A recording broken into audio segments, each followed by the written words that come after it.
38년. 아이고. 적은 기간이에요. 인생의 중요한 시기를 다 허비한 거죠. 38년 동안의 광야를 소위 방황자로 남습니다. 무엇 때문에? 불순종하기 때문에 그렇죠. 무엇 때문에? 의심했기 때문에 그랬어요. 가나안 땅을 주신다 그랬는데, 그 엄청난 땅을 주신다 그랬는데 받고도 누리지 못했어요. 부활을 받고도 자신들의 것으로 갖지 못했어요. 아, 이거 얼마나 가슴을 찌는 게. 이 가슴을 오늘은 말이죠. 가슴부터 한번 치고 이야기를 들어. 한번 가슴 쳐봅시다. 가슴을. 참 가슴을. 목이 아픈지 목을 치고 있는 분이 있어요. 가슴.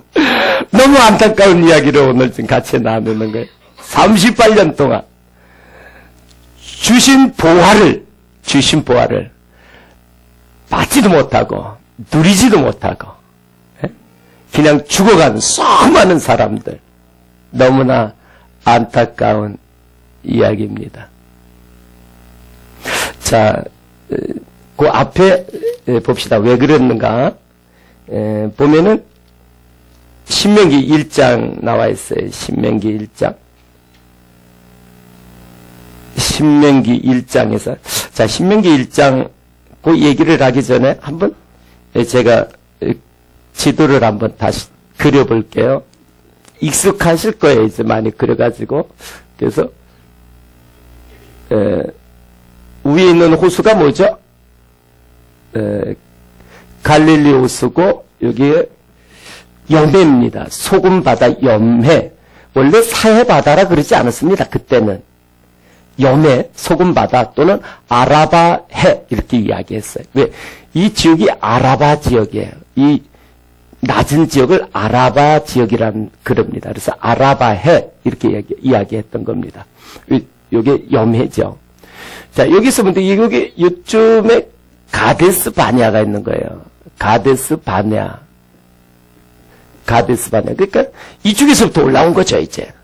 그러니까 올라와가지고 여기서 어떻게 됐습니까? 이게 가나안 땅이에요. 여기서 바로 들어가면 되는 거예요. 근데 들어가면 되는데 오늘 조금 이따 같이 성경을 읽겠지만은 이걸 우리가 정탐하겠습니다라고 모세에게 백성들이 얘기하니까 또 하나님께서 허락을 해주셔요. 원래는 그냥 가 올라가라는 겁니다.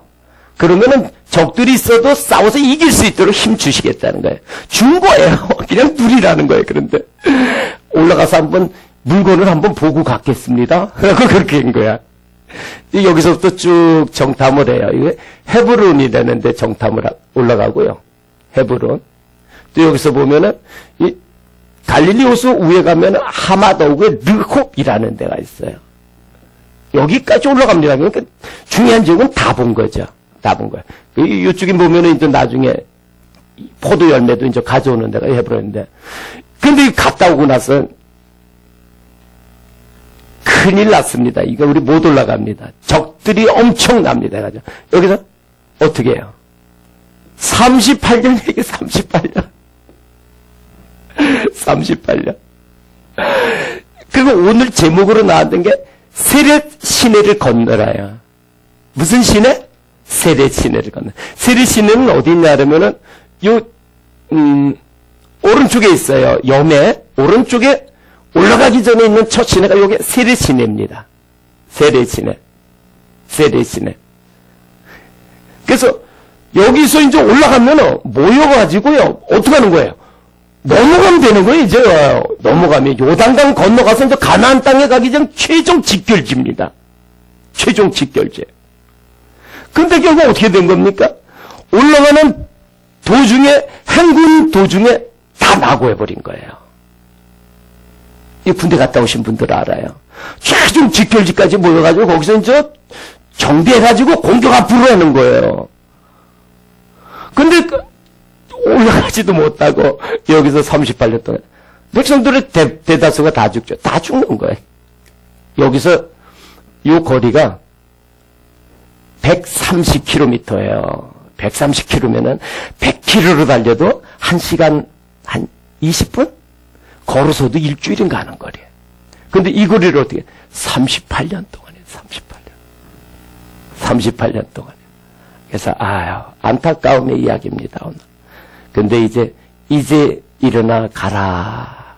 그래서 왜 38년이냐면 여기 2년 동안이 있죠, 2년. 시내산에서 말씀을 받고 성막을 만드는 기간이 2년이에요. 그럼 2년만 수고하고 가면 되는 거예요. 38년은 고생 안 했어도 됐어요. 자, 신명기 1장을 피고 있죠? 1장 23절을 보십시다. 신명기 1장 23절. 먼저 한번 볼 거는 신명기 1장 23절부터 한번 보십시다. 거기 보면은 자, 23절. 내가 그 말을 좋게 여겨 너희 중 각 지파 한 사람씩 12를 택했죠. 그들이 돌이켜 산지에 올라가 에스골 골짜기 이르러 그곳을 정탐하고 그 땅에 에스골 골짜기가 어디냐면 헤브론 가까이에 있어요. 그래서 그 땅의 열매를 손에 가지고 우리에게로 돌아와서 우리에게 말하여 이르되 우리 하나님 여호와께서 우리에게 주시는 땅이 좋더라 하였느니라. 여기까지 좋았습니다. 그래서 가자 하면 되는 건데 26절 그러나 이게 문제입니다. 그러나 항상 이 사족을 달아요. 그러나 너희가 올라가기를 원하지 아니하고 너희 하나님 여호와의 명령을 거역하여 장막 중에서 원망하죠. 이르기를 여호와께서 우리를 미워하심으로 아모리 족속의 손에 넘겨 멸하시려고 우리를 애굽 땅에서 인도하여 내셨도다. 우리가 어디로 가랴? 우리 형제들이 우리를 낙심하게 하여 말하기를 그 백성은 우리보다 장대하며 그 성읍들은 크고 성곽은 하늘에 닿았으며 우리가 또 거기서 아낙 자손을 보았다 하는도라. 자, 보세요. 여기서 그 땅의 열매는 좋죠. 그래서 25절을 보면은 자, 이렇게 한번 씁시다. 그 땅의 열매는 좋은 거예요. 열매는 좋은데 문제가 뭡니까? 28절에 가니까 무엇을 봐요? 그 땅에 가니까 성읍이 있죠. 성읍이 있는 거예요. 또 뭐가 있어요? 성곽이 있죠. 성읍은 우선 성읍 있고 성곽은 성읍을 지키는 이건 그 남한산성 같은 거죠. 성곽이 있고 또 뭐가 있어요? 아낙 자손이 있는 거예요. 아낙 자손하고 지금 싸워봤습니까? 뭐만 봤어요? 아낙 자손의 등치가 좋구나 그런 거예요. 요즘 조폭들이 등치가 클까요? 작을까요? 그거 말고 조폭 말고 보스 두목은요 등치 크다고 보스하는 거 아니에요. 깡이 있어야 돼. 깡. 목숨 내건 사람이 두목합니다. 목숨 내건 사람한테는 등치 아무리 커도 소용이 없어요. 그러니까 하나님께서 주셨다. 그래가지고 목숨 걸고 올라가면은요, 안악자선 아무리 커도, 그래서 충분히 이길 수 있는 거예요. 근데 그때 등치 보고 거기서 머물지 않아요. 자, 조금 더 여기까지 보고, 우리 민수기 13장으로 가봅시다. 조금 더 자세히 나옵니다. 민수기 13장. 민수기 13장. 민수기 13장 23절입니다. 자, 민수기 13장 23절에 보면은 또 에스골 골짜기를 이르러 거기서 포도송이가 달린 가지를 베어 둘이 막대기를 꿰어매고 또 석류와 무화과를 따요. 자, 보세요. 열매가 뭡니까? 여기서 따는 열매가요. 열매가 포도송이죠. 포도송이 또 뭘 따죠? 석류를 땁니다. 석류. 또 한 가지가 있죠? 무화과입니다. 무화과. 이런 열매를 땁니다. 이런 열매를 따가지고 오죠. 그 다음에 26절 바란 광야 가데스에 이르러 모세와 아론과 이스라엘 자손이 온 회중에게 나와 그들에게 보고하고 그 땅의 과일을 이 과일을 보여주는 거예요. 열매를. 27일 27 뭐라 그랬어요? 27절 모세에게 말하여 이르되 당신이 우리를 보낸 땅에 간즉 과연 그 땅에 젖과 꿀이 흐르는데 이것이 그 땅의 과일이니이다. 그러나 그 땅 거주민은 강하고 성읍은 견고하고 힘이 클 뿐 아니라 거기서 아낙 자손을 보았으며 자, 그것 좀 지나갑시다. 그럴 때 30절에 갈렙이 나오죠. 우리가 올라와서 그 땅을 차지하자 그럽니다. 예? 우리가 그러니까 그와 함께 올라갔던 사람들은 우리는 올라가서 그 땅을 차지하지 못한다는 거예요. 우리보다 강하다 그러고 32절에 이스라엘 자손 앞에서 그 정탐한 땅을 악평합니다. 이르되 우리가 두루 다니며 정탐한 땅은 그 거주민을 삼키는 땅이요. 거기서 본 모든 백성은 신장이 장대한 자들이며 거기서 네피림 후손인 아낙 자손의 거인들을 보았나니 우리는 스스로 보기에도 메뚜기 같으니 그들이 보기에도 그와 같았을 것이니라. 자, 보세요. 이게 지금 민수기 13장 23절부터 이야기입니다. 땅의 열매가 좋으면은 아무리 성읍 성곽 아낙 자손이 이게 견고하고 크더라도요, 열매 때문에 가야 되는 거예요.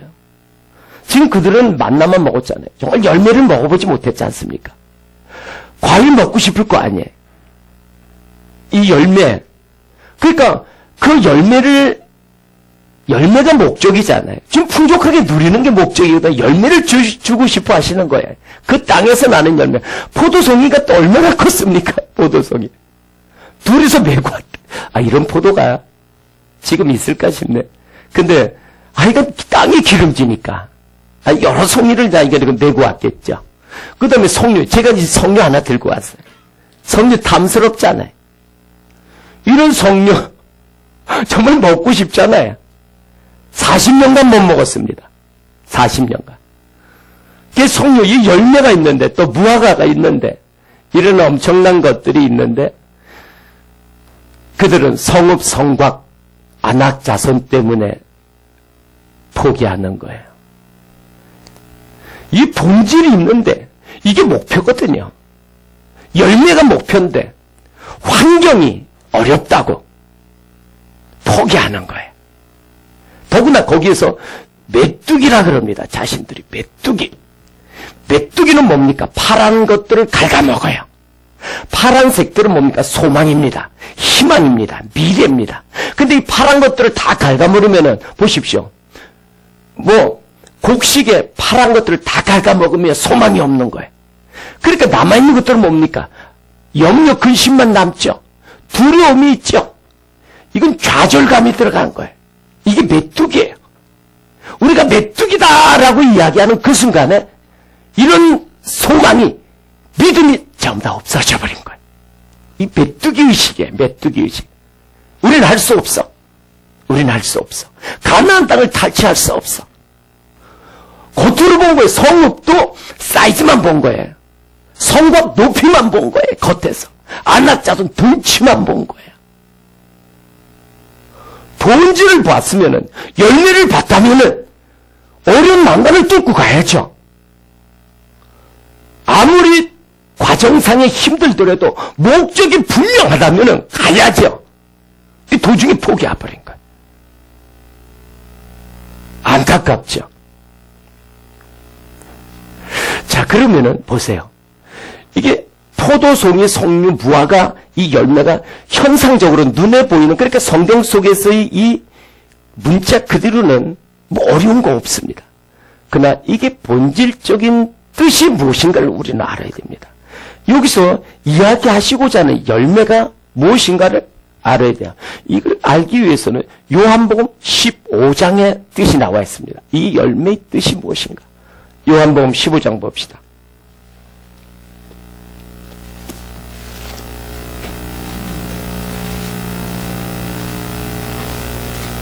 자, 요한복음 15장이에요.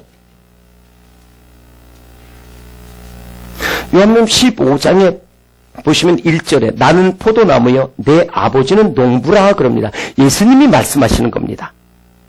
무릇 내게 붙어있는 자는 열매를 맺지 아니하는 내게 붙어있어 열매를 맺지 아니하는 가지는 아버지께서 그것을 제거해 버리시고 무릇 열매를 맺는 가지는 더 열매를 맺게 하려 하여 그것을 깨끗하게 하시느니라.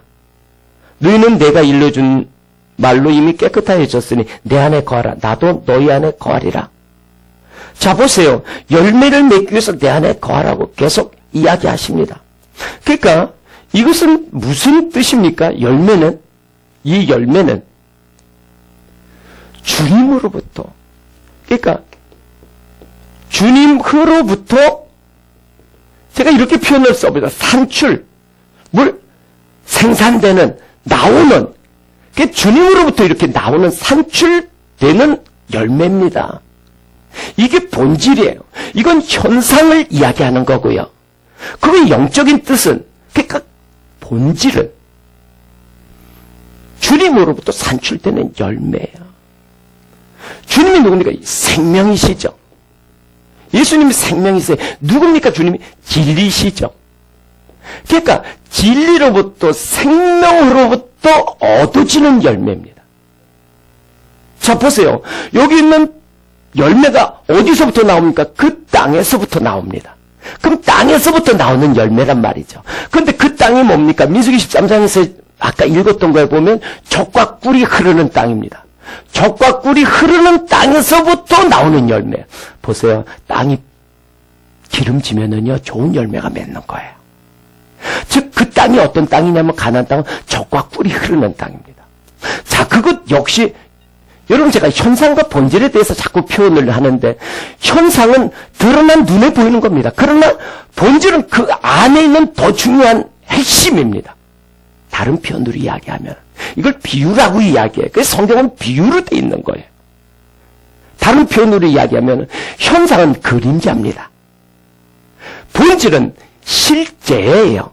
그 실제를 모르고 그림자만 보면은 안 됩니다. 그걸 성경은 맹인이라 그러는 거예요. 그래서 우리는 이 속에서 오늘 왜 이 시간에 여기 와서 가나안 정탐하는 이야기를 나누고 있습니까? 역사적 사실 쉽잖아요. 어린아이들이 주일학교에서부터 다 알고 있는 내용이지 않습니까? 그러나 우리는 그것의 본질적 이야기가 뭔가를 알자는 거죠. 그러면 그 땅에서부터 나오는 열매는 그 땅이 젖과 꿀입니다. 젖과 꿀은 젖, 순전한 하나님의 말씀이고요. 꿀도 시편 119편 103절에 보면 하나님의 말씀은 내 입에 어떤 꿀보다도 더 달달하고 이야기하고 있어서 하나님의 말씀을 뜻해요. 그럼 결국 젖과 꿀은 진리로부터 나오는 열매라는 거예요. 할렐루야. 즉 진리이신 주님이고요. 주님은 생명이십니다. 생명. 이 생명은 목숨하고 달라요. 목숨은 우리가 숨 쉬고 있는 동안에, 육신이 살아있는 동안에 있는 걸 우리가 목숨이라 그럽니다. 그러나 생명은 영원한 겁니다.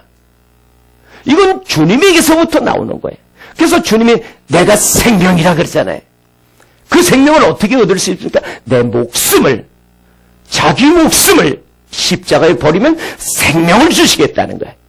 순간적인 이 땅에서의 삶의 육신적 목숨을 버리면 영원한 생명을 주시겠다는 거예요. 그렇다면 자살합니까? 죽어야 됩니까? 그 뜻이 또한 아니죠. 그것은 내가 중요시하던, 내가 붙잡고 있던 이 땅에 보이는 것들, 육신적인 것들을 목숨이라 그래. 자기 목숨. 이런 것들 내려놓고 더 중요한 하나님의 진리의 말씀대로 가면은 그러면 생명으로 가게 이끌어 주시겠다는 겁니다. 자, 보세요. 그럼 주님으로부터 산출되는 열매라 그러면은 진리 생명에서부터 나오는 열매인데 결국 뭡니까? 우리 속에 오신 성령님께서 거룩한 영이 이런 열매들이 산출되도록 하십니다. 자, 그럼 갈라디아서 5장 22절 23절에 보면은 누가 한번 읽어보세요. 열매들.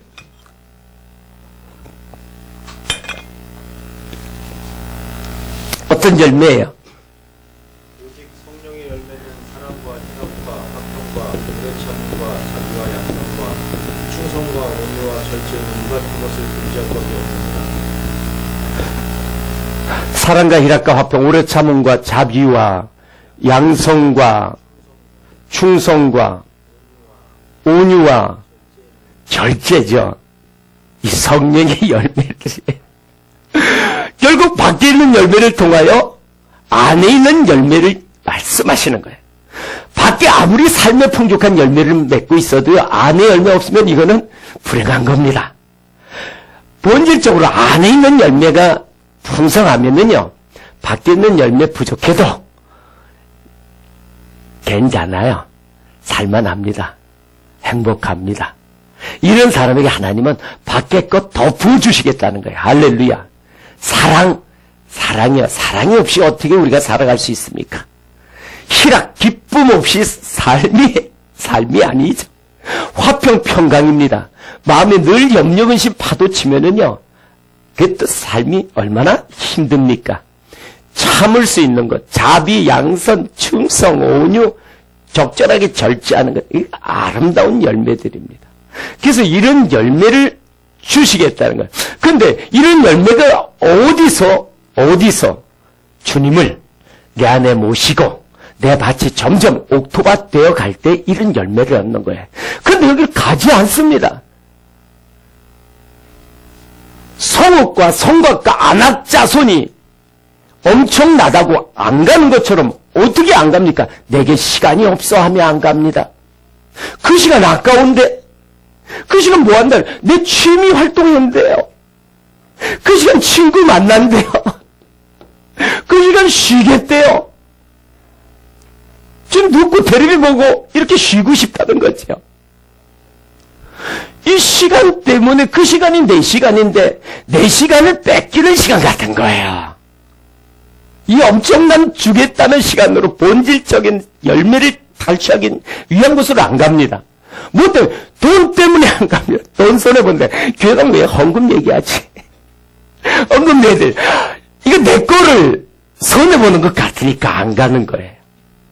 이 손해보는 것 같으니까 안 가는. 이런 것들이 시간과 돈 이런 것들이 가로막아요. 또 어떤 것들을 막아요? 아이고 내가 이제 나이가 뭐 80인데 나이가 얼만데 하면서 내가 이 나이에 뭐 하면서 앞으로 안 나가는 거예요. 난 그냥 여기 있을래. 여기가 좋아.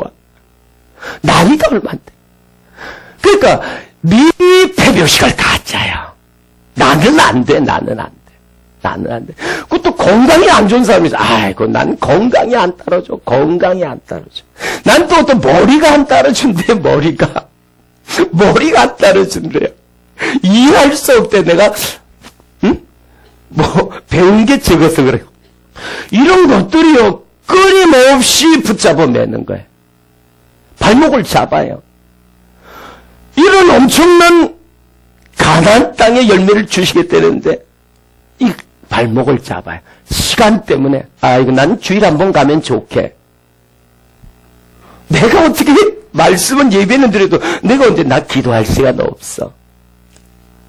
돈 때문에, 물질 때문에 주춤합니다. 실제 그런 사람 있잖아요. 헌금 때문에 나 교회야. 그게 내가 열심히 분 걸 갖다 내? 그러니까 머무는 거예요. 일단 나왔어요. 광야에서. 애굽에서는 세상입니다. 애굽은 세상을 뜻합니다. 그 불신 세상입니다. 그 애굽에서 들어온 거 광야로 왔어요. 광야는요. 교회입니다. 교회를 뜻하는 거예요. 교회는 들어왔습니다. 그러나 가나안 땅에 들어가지 않습니다. 가나안 땅은 구원의 땅입니다. 가나안 땅에 들어가야 구원받는 거예요. 광야에 있으면 구원받지 못한 겁니다. 교회에 들어왔어도 가데스 바네아에 그대로 머무나 구원받지 못합니다. 40년간이나 고생했는데 다 죽습니다. 아이고, 그래서 가슴을 찐 거예요. 교회 와서 모태신앙 때부터 그 긴 시간 동안에 교회에 와서 신앙생활 한다면서 있었는데도 가나안 땅에 못 들어가요. 가나안 땅에. 가나안 땅은 구원의 땅입니다. 가나안 땅을 일단 요단강 건너가서 넘어가서 구원의 땅에 들어간 다음에는 하나하나 가나안 7 족속을 뽑아내면서 싸워서 이겨내면서 누리는 거예요. 요단강 건너가야 구원의 자리에 가는 겁니다. 그래야 주님의 생명 녹척에 일단 이름이 올라가는 겁니다. 그때부터 시작이에요. 그때부터 시작입니다.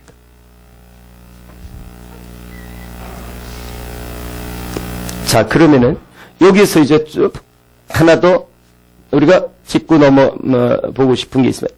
마태복음 23장 24절입니다. 한번 누가 읽어보세요. 23장 24절.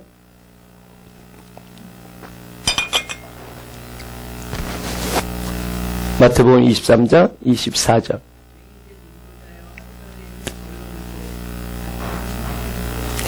자, 무슨 뜻입니까? 자, 한번 써봅시다. 하루살이는, 이건 걸러낸대요. 자, 걸러내고, 뭘 삼켜요? 낙타는 삼킨다, 이럽니다. 자, 그러면은, 하루살이가 뭐예요? 걸러내는 게 뭐고, 낙타가 뭐예요? 삼키는 게 뭐고. 알고 계시죠? 하루살이는 안 보이지 않습니까? 현찮게 여기는 거예요. 그러니까, 버려버리는 거예요. 낙타는, 크잖아요.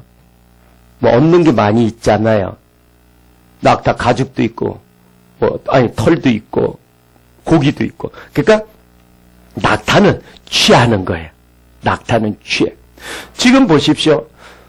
그래서 이건 뜻은 뭐냐 그러면, 하루살이는 정말 중요하지만은, 눈에 보이지 않는다고, 만져지지 않는다고 버려버리고요. 소홀히 여기고요. 눈에 보이는 것은 더 중요하게 여기는 것을 뜻하는 거예요. 여기에서 이 열매가 하루살입니다. 열매가. 더 정확히 여기 이 열매를 갖다가 중요한 건데 그걸 그냥 소홀히 여기는 거예요. 자, 더 중요한 것은 이제 본질을 알았으니까 우리 안에 있는 성령의 열매들입니다. 주님으로부터 생명으로부터 얻어지는 그런 열매들입니다. 이런 열매들은요, 눈에 안 보인다고 소홀히 여기는 거예요. 영적인 것을 소홀히 여깁니다. 정말 중요한 건데, 본질적인 건데. 그러니까 이걸 하루살이는 본질입니다. 본질적인, 이게 영적인 겁니다. 이 중요한 것은 버려버려요. 그러니까 소홀히 여깁니다. 그리고 무엇을 밖에 보이는 것은 이건 현상입니다. 이건 육적인 거예요. 보십시오. 성읍, 성곽, 안악자손 이 걸림돌 되는 것을 크게 취합니다. 시간이 크게 다가옵니다. 돈이 크게 다가옵니다. 취미 활동 못하네. 크게 다가옵니다. 친구들 잃어버리네. 그런 손해가 크게 다가옵니다. 그러니까 이런 것들은 가슴에 팍 품는 거예요. 안 되겠네. 중요하게 여기는 거예요. 이거 안 되겠네. 그러니까 앞으로 가려고 그러면 어떻게 돼요? 전적으로 때로는 거기에 집중해가 보면은 시간을 또 나의 노력을 더 많이 쏟아야 되잖아요. 그러니까 어떻게 됩니까? 이 중요한 것을 하나하나 여기서 잃어버리는 것 같은 거예요. 그러니까 어떻게 돼요? 낙타를 취하고 정말 중요한 하루살이를 버려버리는 거예요. 안타까운 인생이죠. 그래서 이런 이스라엘 백성들이 애굽에서 나와서 출애굽 과정뿐만이 아니라 예수님이 오시기 전에 이스라엘 백성들의 모습이 또 그랬어요. 그들의 모습이 비슷했기 때문에 세례 요한이 와서 그들에게 메시지를 줍니다. 그들에게. 근데 그 메시지는 말 속에서보다도 그가 입고 있는 먹는 그러한 모습 속에서 메시지를 줘요. 참 재미있죠. 마태복음 3장 4절입니다. 누가 읽어보세요. 마태복음 3장 4절입니다.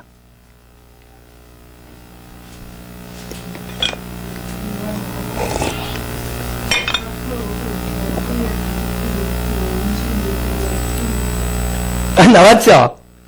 세례 요한입니다. 천국에 가까웠다 회개하라고 외쳤던 세례 요한이, 자, 천국인 예수 그리스도가 우리 안에 들어오셔가지고요, 정말 구원받고 이제 풍족한 가나안 땅을 누리기 위해서는 회개해야 되는데 그것을 갖다가 입고 있는 것과 자신이 먹는 것으로 표현했어요. 보세요. 세례 요한이 입고 있었던 옷, 누가 표현 어떻게 돼 있어요? 낙타 토롯입니다. 낙타 토롯은 허리 가죽띠죠. 자, 허리 가죽띠 한번 써봅시다. 가죽띠. 그 다음에 음식은 뭘 먹었어요? 메뚜기 먹습니다. 메뚜기 반찬에 석청을 먹습니다. 자, 이제 답이 나왔죠. 오늘 마치 수학 공식 푸는 것 같습니다. 성경은요, 아주 정확하게 이렇게 성경 속에서 답을 주고 있습니다. 자, 낙타 토론 나왔죠. 낙타 토론. 앞에 어디서 나왔어요? 마태복음 23장 24절에 낙타 언급했죠. 그러니까 낙타는 뭐예요? 현상적인 거, 육신적인 거, 정말 이건 본질이 아닌데 중요하다고 붙잡고 있는 거. 그러니까 어떻게 돼? 이스라엘 백성들이 우린 못해. 우리는 이제 끝났어. 로마한테 완전히 노예 상태야. 그래가지고 어떻게 됩니까? 그 생각들이 에이 지금 있는 거나 잘 살지 뭐 하는 그런 생각들이 완전히 젖어들었던 거야. 그 너무 크게 다가온 거야. 그 낙타죠. 털은요. 털은 그런 곳에서부터, 그러니까 그런 곳에서부터 생긴 모든 생각들이에요. 머리털은 머리신 그리스도에게서 나는 생각들을 머리털이라 그러는 거예요. 그래서 삼손의 머리털을 미니까, 삼손의 머리니까 머리 대신 그리스도에게서 나오는 모든 진리의 말씀을 잃어버리니까 어떻게 됩니까? 두 눈이 뽑히죠. 그 맷돌을 또는 감옥에 갇힌 생활이 되잖아요. 그래서 하나님께서 우리의 머리털을 아신다는 것은 그냥 하찮은 것 다 기억하시지 않습니다. 정말 중요한 것들, 우리의 진리의 생각들 간직해 주신다는 거예요. 너무 귀한 거기 때문에. 자, 그러니까 낙타에게서 그런 어떤 현상을 중요하게 여기는 그런 털, 그런 생각들로 꽉 차 있는 거야. 그런 사람은 어떻게 됩니까? 허리 가죽들은요, 에베소서 5장 14절에 14절? 에베소서 6장이면 6장 14절에 보면 진리의 허리띠입니다. 진리의 허리띠. 그러니까 이런 것들은 진리의 말씀으로 꽉 붙잡는 거예요. 보세요. 이런 옷을 있잖아요. 그런 생각들이 막 춤을 출 때 문을 꽉 붙잡아놔야 돼요. 꼼짝 마 이런 생각들. 하나님의 말씀으로 꽉 붙잡아가지고 탁 붙잡아매는 거예요. 그러면은 그런 생각들, 내 속에 육신적인 생각들, 내 중심적인 생각들, 이런 것들이 하나님으로 가는데 맞거든요. 아깝다. 내가 이거 손해보는 거 아니야. 나만 왕따 당하는 거 아니야. 이런 밖에 있는 것들을 중요시하는 그런 생각들은 진리의 말씀으로 꽉 붙잡아야 되는 거예요. 꼼짝 못하게. 이것이 윗물이 아랫물을 덮는 거예요. 할렐루야. 이해되시죠? 자, 그럼 뭐예요? 메뚜기는 뭐예요? 메뚜기 또 답 나왔죠? 메뚜기 어디 있었어요? 여기 있네요. 여기 민수기 13장에 보면 메뚜기 있습니다. 메뚜기. 메뚜기는요, 패배의식입니다. 에이, 내가 뭐 그냥 여기 광야에까지만 나왔으면 난 성공했지. 가나안 땅에 가려고 하지 않는 거예요. 착각하는 거예요. 가나안 땅에 가야 되는데 교회만 나오면 구원받은 걸로 생각하는 거예요. 큰 착각이죠. 가나안 땅에 가서 누려야 되는데 여기 좋대요. 나중에 말씀드리겠지만 요단 동편에 두 지파 반이 남습니다. 아, 여기 땅이 아주 목초지가 좋네요. 그저 남습니다. 넘어가야 되는 거예요. 요단강 건너. 거기서 남아있는 두 지파 반, 아시리아에게 제일 먼저 멸망당합니다. 안타까운 거죠. 우리가 가야 될 길은 표대가 있는 거예요. 목표를 향해서 가야 되는데 중간에 자꾸 안주하는 거예요. 이것이 뭡니까? 메뚜기예요, 메뚜기. 아이, 난 할 수 없어. 아이, 난 됐어. 난 못해. 내가 뭐. 여러분, 한 사람 한 사람을 제가 구체적으로 이야기하자도 그런 것들이, 아, 내가 이런 것들이 있구나. 그래서 푸른 싹들, 믿음의 싹을, 소망의 싹을, 생명의 싹들을 갉아먹습니다. 이 메뚜기. 역시 석총이. 석총은, 이건 석은 돌 석자입니다. 돌. 총은 뭐냐면 조총, 멧돼총. 이 꿀을 뜻하는 거예요, 꿀. 아까 꿀 얘기했죠. 시편 119편 103절에 보면 하나님의 말씀은 내 입에 어떤 것보다도 달다 이렇게. 그래서 꿀을 뜻합니다. 돌은 뭐예요? 돌은 베드로전서 2장 4절입니다. 베드로전서 2장 4절에 보면은 산돌이신 그리스도에게 나가 그럽니다. 그리스도가 산돌이. 반석이라 그러잖아요. 그러면 석총은 뭐예요? 그리스도 반석에서부터 나오는 진리 말씀이에요. 할렐루야. 결국 이런 메뚜기 생각도 하나님의 말씀이 와서 이것을 제압해버려야 돼요. 그런 생각이 올라올 때마다 길가에 지나가면은 두더지에 올라올 때마다 멍둥이로 때리듯이 하나님의 말씀의 몽둥이로 그런 생각들을, 그런 패배의식을, 그런 열등의식을 난 할 수 없어. 내가 어린데 뭐, 내가 나이가 많은데 뭐, 난 지금 바쁜데 뭐, 내가 일을 장사를 해야 되는데 뭐, 이런 생각 난 할 수 없어. 몸이 약한데 뭐, 돈도 없는데 뭐. 그래서 그런 것들은 하나님 앞으로 나아가는데 그런 생각들이 걸림돌이죠. 그런 환경이 걸림돌이 아니에요. 그런 것들. 그래서 세례 요한이 먼저 이스라엘 백성들이 하나님 예수 그리스도가 그들에게 들어오시기 위한 준비 작업이 바로 이런 것들을 없애는 거였습니다. 보십시오. 우리가 가나안 땅에 들어가서 그 엄청난 것을 누리기 위해서는요, 먼저 이런 생각들을, 난 할 수 없어, 난 여기 좋게, 이런 안주하려고 생각하는 것들, 나는 못해라는 열등의식들, 이런 것들을 먼저 처리하지 않으면 갈 수 없는 거예요. 이 성령의 역사의 진행을 막는 거예요. 표대를 향하여 나아가는데 내 속에서 어둠의 영들이, 마귀가 계속해서 발목을 잡고 막습니다. 넌 여기에 좋게. 아니에요. 순례의 여정은 멈출 수 없는 여정이에요. 바람이요 불다가 멈추면 이미 바람이 아닙니다. 강물이 바닥까지 흘러가지 않으면 그럼 이미 강물이 아니에요. 고여있는 물이죠. 끝까지 가야 되는 거야. 그래야 바닷속에 있는 바닷물을 살려내는 거예요. 이제 오늘 요한복음 5장 5절로 마칩시다. 요한복음 5장 5절입니다.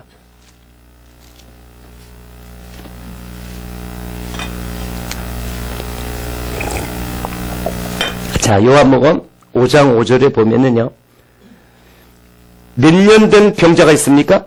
38년 된 38회 된 병자가 있더라. 예수께서 그 누운 것을 보시고 병이 벌써 오래된 줄 아시고 이르시되 내가 낫고자 하느냐? 병자가 대답하되 주여 물이 움직일 때 나를 못에 넣어주는 사람이 없어 내가 가는 동안에 다른 사람이 먼저 내려가나이다. 예수께서 이르시되 일어나 내 자리를 들고 걸어가라 하시니 그 사람이 곧 나와서 자리를 들고 걸어가니라. 아멘. 38년 된 병자입니다. 38년 된 병자입니다. 우연의 일치입니까? 아닙니다. 요한복음에서 요한 사도는 이미 이스라엘 백성들이 38년간 일어서지 못하고 자리에 앉아서 안주했던 그 모습을 병자로 표현한 거예요. 그게 왔지만은 앞으로도 더 전진하지 않고 난 이제 됐어 착각하고 있거나 아니면은 자신의 어떠한 환경적인 걸 크게 느껴가지고 자신의 어떤 손해가 볼까봐 내가 어떤 힘들까봐 이런저런 이 메뚜기 의식 때문에 나가지 못하는 사람들이 38년 된 환자예요. 우린 가나안 땅에 들어가야 됩니다. 가나안 땅에 들어가면 그 엄청난 열매가 기다리고 있습니다. 사랑의 열매, 희락의 열매, 평강의 열매. 에이, 그게 무슨 누려본 사람만이 압니다. 먹어본 사람만이 압니다. 여러분, 이거 성령 열매지만은 이걸 먹어보지 않은 사람은요, 이게 얼마나 맛있는 걸 모르는 거예요. 정말 맛있다고요. 어느 분이 2개 가져와 하나는 제가 먹었거든요. 이게 정말 잘 익었어요. 그런데 이걸 먹어보지 못한 사람은, 에이, 저게 모양은 빨간 뭐 야구공인가? 야구공의 색깔을 칠했네? 모르는 거예요, 이런 열매가 얼마나 엄청난 건지. 그래서 그렇게 행복감 누리고 족한 마음으로 자신있게 담대하게 나가는 사람은요, 밖에 것 붙여주시겠다는 거예요. 열어주시겠다는 거예요. 이 모든 것을 너에게 도와시리라. 밖에 현상적인 복을 뭉태기로 주시겠다는 거예요. 할렐루야! 이제 오늘 이 말입니다. 일어나라! 내 자리를 끌고 걸어가라. 38년 된 우리 환자임을 고백합시다. 일어나래. 결합. 일어나라, 일어나라.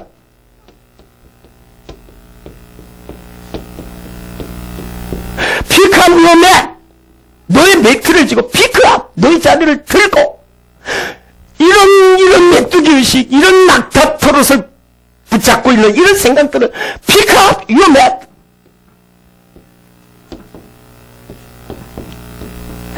and 와! 가나안을 향해 나가.